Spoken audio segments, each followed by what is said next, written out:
नमस्कार विद्यार्थियों, मैं राजेंद्र सिंह राजपुरोहित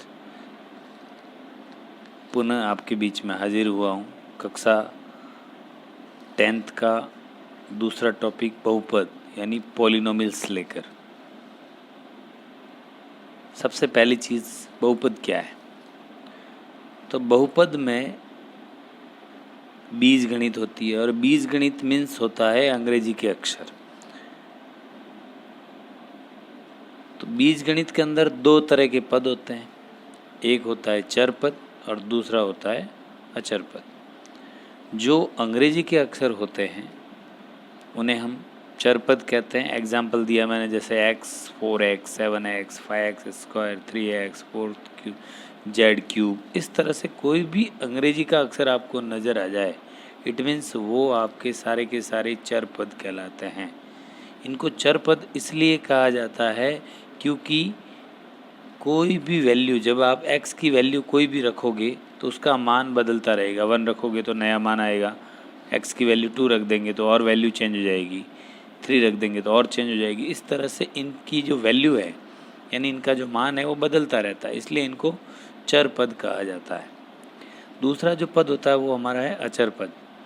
केवल गणित के अक्षर अचर पद कहलाते हैं, जो ओनली फॉर गणित का अक्षर, जैसे मैंने एग्जाम्पल लिखा 5, 7, -8, 11, 13, 21, कुछ भी प्लस माइनस कोई भी संख्या हो सकती है, तो वो आपकी अचर पद के अंतर्गत आती है। अचर पद का मान फिक्स रहता है, निश्चित रहता है, उसका मान बदलता नहीं है। लेकिन चर पदों के मान वैल्यू के साथ मान बदलते रहते हैं।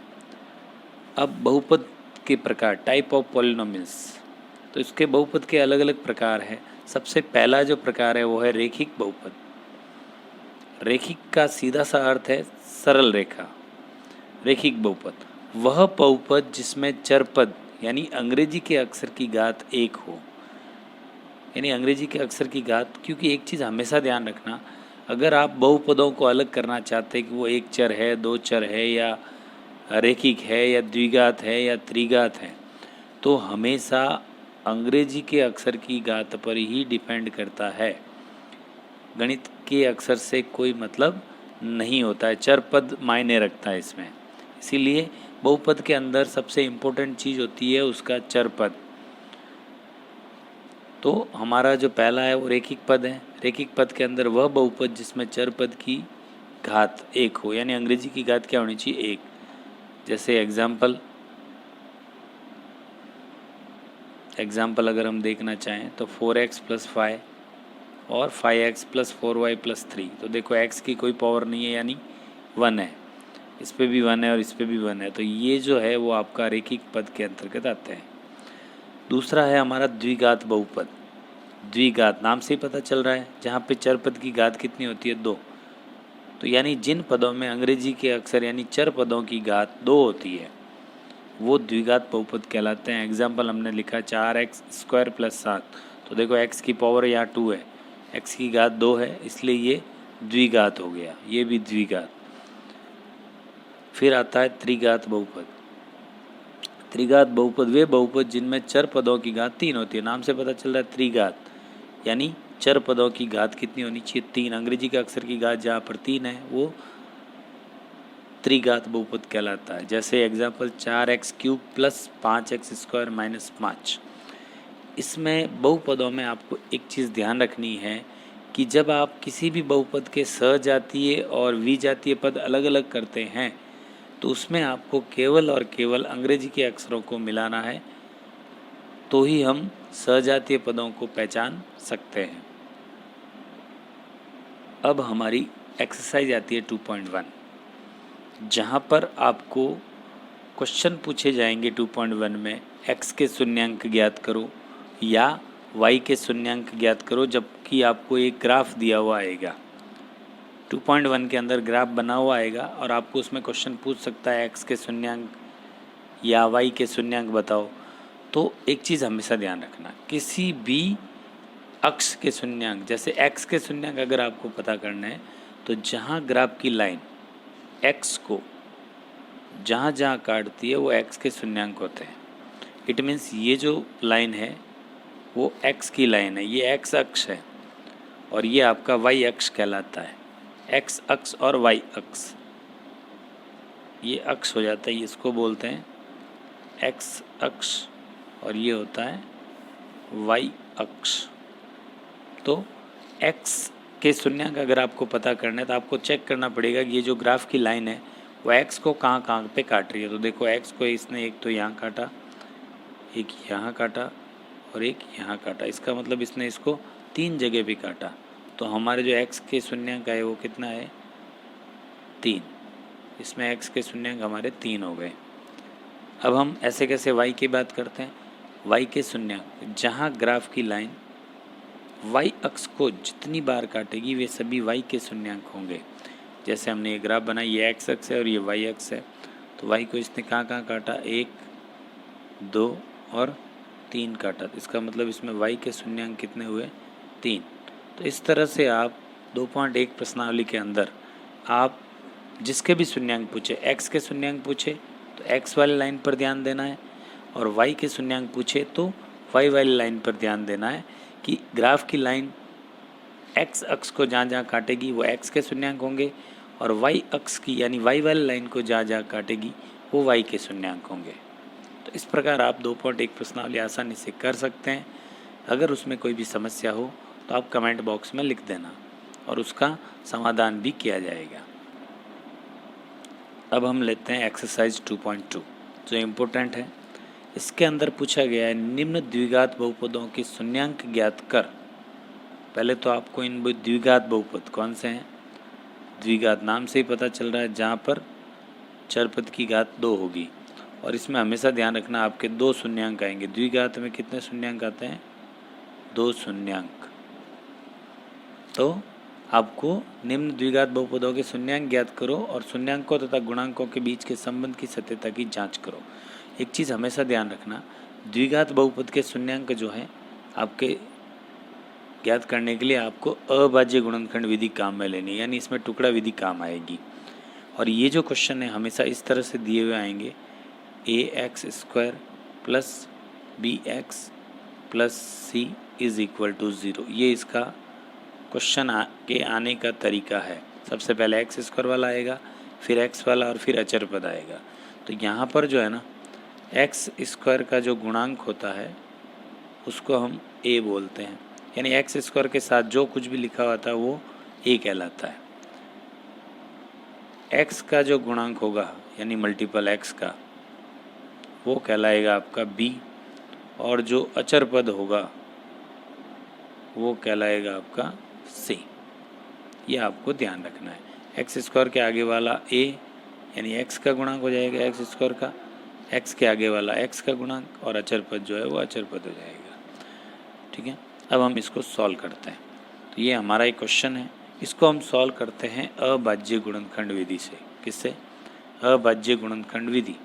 उसके लिए मेरा एक सीधा सा प्रोसेस है, आप उसको फॉलो करेंगे, उसी के हिसाब से काम करेंगे तो आपके कभी भी गलती नहीं होगी।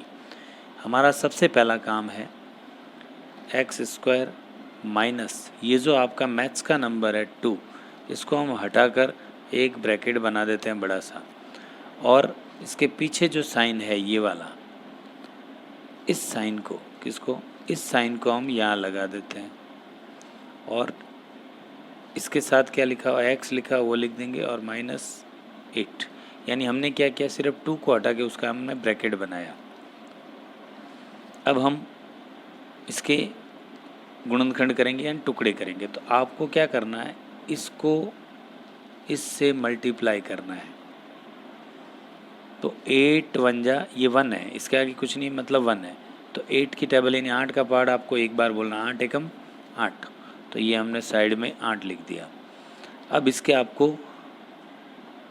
टुकड़े करने, यानी किस टेबल में 8 कितनी बार है। जैसे 1 के पहाड़े में 8 एक बार में आता है, 2 के पहाड़े में 8 4 बार में आता है, 3 के पहाड़े में नहीं आता है, 4 के पहाड़े में 8 2 बार में आता है।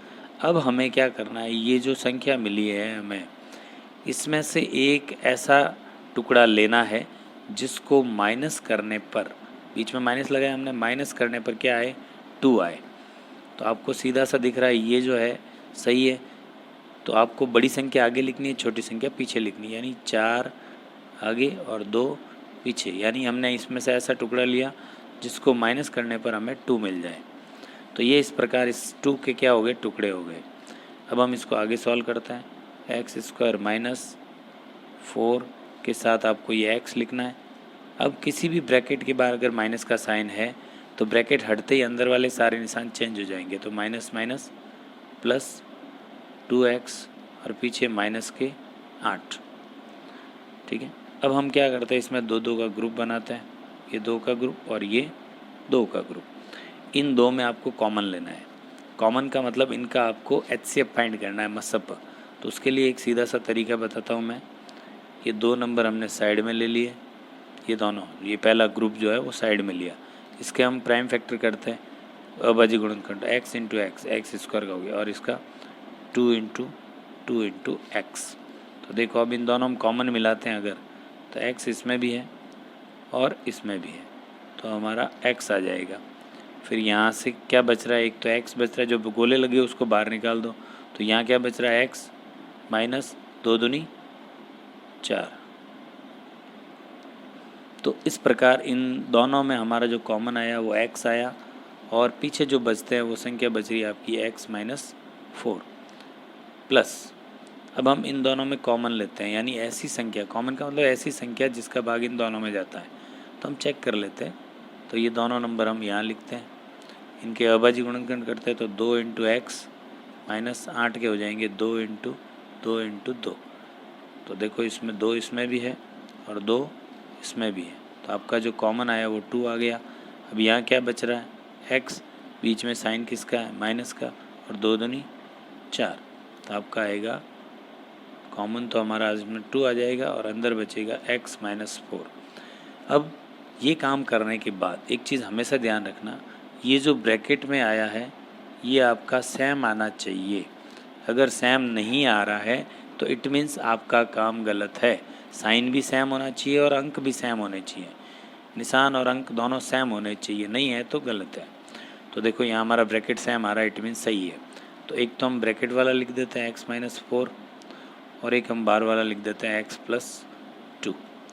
ठीक है, अब इसमें हमें 2 शून्यांक मिलेंगे। इसके कितने, 2, क्योंकि मैंने आपको बताया द्विघात बहुपद के अंदर शून्यांक हमारे 2 होंगे। तो इसके 2 शून्यांक मिलेंगे। एक तो मिला x माइनस 4 और एक हमारा मिला x प्लस 2।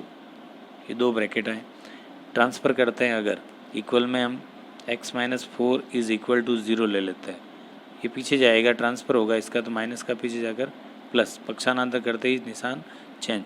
इसको हम कहेंगे एल्फ़ा 4। ठीक है, पहला शून्यांक हमारा आया 4। इसमें हम बात करते हैं इसकी, x plus 2 is equal to 0, x is equal to plus का पीछे जाकर माइनस 2। तो इसका मतलब हमारा दूसरा जो शून्यांक मिला वो -2, यानी इसको हम कहेंगे बीटा इज़ इक्वल टू -2। अब हम इसके सत्यता की जांच करते हैं, संबंधों के सत्यता की जांच। तो उसके लिए हमारा जो पहला फॉर्मूला है वो है लैम्ब्डा प्लस बीटा, यानी alpha plus beta is equal to, alpha plus beta is equal to -b/a। ये इक्वल आना चाहिए दोनों। तो हमें पता है अल्फ़ा यानी हमारा कितना आया 4 पहला शून्यांक, प्लस बीटा आया आपका -2। ठीक है, अब हम इधर आते हैं, फॉर्मूले में लिखा है माइनस, फिर हमें लिखना है b और a। तो हम वापस ऊपर चेक करते, देखो हमने ये जो समीकरण लिखा है इसमें मैंने क्या लिखा है, x² के साथ वाला a। तो यहाँ x² है, उसके साथ में कुछ भी नहीं है, मतलब हमारा जो a है वो है 1। फिर हम b की बात करते हैं, तो b जो होता है x के आगे वाला b, तो x के आगे हमारा है -2। साइन को साथ में लेके चलना, प्लस नहीं लोगे तो चलेगा लेकिन माइनस को लेना पड़ेगा। और जो c है वो हमारा है -8 अक्षर पद। ठीक है, ये a, इसके आगे वाला a, इसके आगे वाला b, और ये अक्षर पद जो है वो c हो गया। तो ये मिल गया आपको a b c इसमें। अब हम बात करते हैं यहाँ पे फॉर्मूले में माइनस लगा है, फिर b हमारा है -2 अपॉन a हमारा है 1। अब सॉल्व करते हैं, 4 प्लस माइनस का 2 is equal to minus plus 2/1। 4 में से 2 गया हमारा 2 आया, और इधर में भी 2, 1 का डिवाइड 2 में दिया तो 2 आया, तो ये हमारा इक्वल आ गया। तो इसका मतलब पहला हमारा चेक हो गया। अब हम सेकंड चेक की बात करते हैं इसकी, यानी इसमें दो तरह से चेक होगा। ये हमारा फर्स्ट है, और सेकंड जो चेक होगा सत्यता की जांच वो होगा alpha into beta is equal to C/A।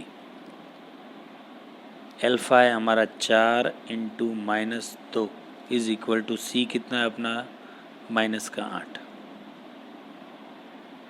बटा A कितना अपना 1। ये एक ही है ना यहाँ पे, एक्स स्क्वायर के आगे वाला। वापस चेक करते, 4 2 ज़ा -8 इज इक्वल टू 1 का डिवाइड इसमें दिया तो -8, ये इक्वल आ गया, मीन्स अपना आंसर ओके है। तो इस तरह से आप क्वेश्चन फर्स्ट एक्सरसाइज 2.2 का पहला क्वेश्चन इस तरह से आप उसके करोगे, शून्यांक फाइंड करोगे। शून्यांक फाइंड करने के बाद वही पहला शून्यांक आएगा अल्फ़ा, दूसरा आएगा बीटा। फिर सत्यता की जांच का फॉर्मूला है alpha plus beta is equal to -B/A, और दूसरा जो है वो alpha into beta is equal to C/A। इस प्रकार इसी का एक तीसरा क्वेश्चन है, लिखा हुआ 6x² - 3 - 7x। इसके आपको शून्यांक फाइंड करने और सत्यता की जांच करनी, संबंधों के सत्यता की। तो आपको पता है क्वेश्चन किस तरह से होता है, ax² + bx + c is equal to 0। तो देखो x² वाला है ये 6x² प्लस फिर x वाली संख्या आनी चाहिए, ये x वाली नहीं ये है, तो ये माइनस है तो इसको हम माइनस कर देते हैं 7x, क्योंकि इसके आगे माइनस है, और ये जो 3 है वो पीछे चला जाएगा। अब हम इसको सॉल्व करते हैं, ये व्यवस्थित हो गया इसके हिसाब से। अगर हम इसी क्वेश्चन को सॉल्व करने की कोशिश करेंगे तो हमारा आंसर जो आएगा वो बिल्कुल गलत आएगा और नहीं भी आएगा। लेकिन अगर हम क्वेश्चन को व्यवस्थित करते हैं इसके हिसाब से ax² + bx + c, तो हमारा आंसर एकदम सही आएगा। अब इसमें देखो, अगर मैं बात करना चाहूँ तो a क्या है, b क्या है और c क्या है। तो a मीन्स होता है x² के आगे वाली संख्या 6, a x के आगे वाला b -7, और c मीन्स अचर पद हो गया -3। ये आपको ध्यान रखना है, जब आप सत्यता की जांच करोगे तब हमारा ये ABC काम आएगा। अब हम इसको सॉल्व करते हैं। तो सॉल्व करने के लिए मैंने आपको बताया इसका आपको अभाज्य गुणनखंड करना पड़ेगा, क्योंकि ये प्रश्न x² x और अचर पद यानी नॉर्म्स के हिसाब से क्वेश्चन ओके है। तो क्वेश्चन सही है, तो इसलिए इसके बीच वाले के टुकड़े, तो बीच वाले के टुकड़े के लिए मैंने तरीका बताया आपको, 7 का ये ब्रैकेट, साथ में x -3, और ये जो साइन है वो यहाँ बीच में आ जाएगा। ओके, अब हम क्या करते हैं, दूसरा काम हमारा 6 का पहाड़ा 3 बार, यानी इन दोनों का गुणा करेंगे, लास्ट और फर्स्ट और लास्ट का, तो 6 × 18। अब 18 किस किस के पहाड़े में आते हैं वो देखते हैं। 1 के पहाड़े में आते हैं 18 बार में, 2 के पहाड़े में आते हैं 9 बार में, यानी हम 18 के टुकड़े कर रहे हैं। 3 के पहाड़े में आते हैं 6 बार में। एक बार इसको ऐसे ही देखते हैं, फिर ज़रूरत होगी तो और टुकड़े कर देंगे। अब हम चेक करते हैं कि इन तीनों में से कौन सा टुकड़ा मेरे लिए बेस्ट है। तो टुकड़े के लिए क्या करेंगे, यहाँ बीच में माइनस है, इट मीन्स ऐसा टुकड़ा लेना है इनमें से जिसको माइनस करने पर कितना मिल जाए, 7। तो सीधा सा दिख रहा है आपको, ये दिख रहा है, तो बड़ी संख्या हमारी आगे आ जाएगी और छोटी पीछे आ जाएगी। तो 9 में से 2 गया, 7 बच गया। इस तरह से हमारा जो क्वेश्चन बनेगा, ब्रैकेट हटाते हैं तो 6x² - 9x, और मैंने आपको स्पष्ट बताया माइनस माइनस प्लस 2x - 3, यानी x को दोनों के साथ लिखना है। अब हम दो के ग्रुप बनाते हैं और कॉमन लेते हैं। कॉमन लेने का तरीका मैंने बताया, अभी मैं डायरेक्ट बता रहा हूँ, आप ध्यान देना। कॉमन लेने का मतलब आपको ऐसी संख्या बतानी जिसका भाग इन दोनों में जाता है। जैसे 6 और 9, अगर हम पता करेंगे इन दोनों में किस संख्या का भाग जाता है, तो वो है 3। 3 का भाग 6 में भी जाता है और 9 में भी जाता है। फिर x² और x में से हमारा कॉमन आ जाएगा x। 3 का भाग 6 में 2 बार गया, 3 दूनी 6, और x² में से x गया तो x बच गया। -3 का भाग 9 में 3 बार। तो इस प्रकार हमें पहले ग्रुप के टुकड़े हो गए, 3x कॉमन हो गया, और पीछे बचा 2x माइनस 3 प्लस। अब हम इसकी बात करते हैं ग्रुप की, तो 2 और 3 में क्या कॉमन आ रहा है, जिसका भाग जा रहा है, तो वो है 1। साथ में कोई कॉमन नहीं है x वाला, तो यहाँ बचेगा 2x माइनस 3। ये देखो मैंने आपको इस पर पहले भी कहा था, ब्रैकेट में सेम आना चाहिए, आ रहा है मेरा, इसका मतलब मेरा आंसर सही है। अब मैं तो एक तो आपका मेरा हो गया पहला ये ब्रैकेट वाला, और दूसरा हो गया 3x प्लस 1। अब हम इसके शून्यांक करते हैं, तो शून्यांक करने बैठते हैं, तो 2x माइनस 3, एक तो ये आ जाएगा और एक तरफ आ जाएगा 3x प्लस 1, तो 2x माइनस 3 बराबर 0, 2x बराबर ये माइनस का पीछे जाकर प्लस, तो x इज इक्वल टू 3/2। यहाँ पे 3x plus 1 is equal to 0, 3x बराबर प्लस वाला पीछे जाके -1, x इज इक्वल टू -1/3। तो ये हमारा है अल्फ़ा 3/2, ये हमारा है बीटा -1/3। अब हम इसके संबंधों के सत्यता की जांच करते हैं।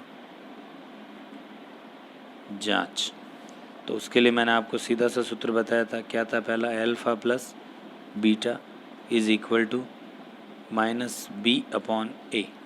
तो हमारा जो अल्फ़ा है वो है 3/2 प्लस बीटा है हमारा -1/3। इसमें माइनस b की वैल्यू हमारे पास पता ही है, हमने ऊपर लिखी थी 7/3। इसका क्योंकि अपॉन वाली जोड़बा की एलसीएम लेके की जाती है, तो एलसीएम का दो संख्याओं का एलसीएम सीधा सा तरीका है, नीचे वाला मल्टीप्लाई कर दो, 3 दूनी 6, फिर क्रॉस मल्टीप्लाई ले लो, 3 3 जा 9। पहले हमेशा ये करना है, प्लस माइनस माइनस और 2 1 जा 2, तो 9 में से 2 गए तो बच गए 7/6। इधर में बात करते हैं तो माइनस माइनस प्लस, यानी 7/3।